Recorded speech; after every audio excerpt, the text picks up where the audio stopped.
फेरोजशाह कटरा स्थित नूतन भाव स्थापित इंदिरा भवन ठारे गतकाली ठारू अणसंगठित श्रमिक और कर्मचारी कांग्रेस केकेसी पक्षर राष्ट्रीय सम्मेलन जातीय अध्यक्ष डॉक्टर उदित राजंक अध्यक्षरे देशर विभिन्न राज्यों आसीथिबा प्रतिनिधि मानकु नेई सम्मेलन शेष होईछि।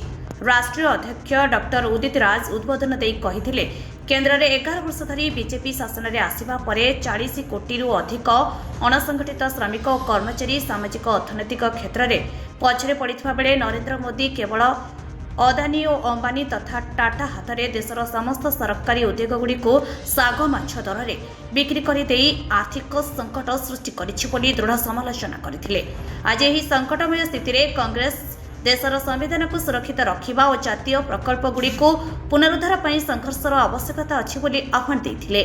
अन्यमानक मध्यरे कांग्रेस नेता दिग्विजय सिंह, अजय माकन, संजय गावा, वीरेंद्र कुमार सी, एल मोरिया प्रमुख अंशग्रहण करी श्रमिक कर्मचारी माने एक हेले आगामी दिन में आमर प्रिय विरोधी दल नेता राहुल गांधी जी को प्रधानमंत्री करिबारे सहायता हेबो।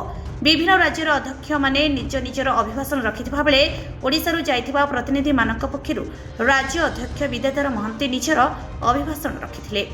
अभिमन्यु मिश्रଙ୍କ रिपोर्ट लिव लाइव ओडिया।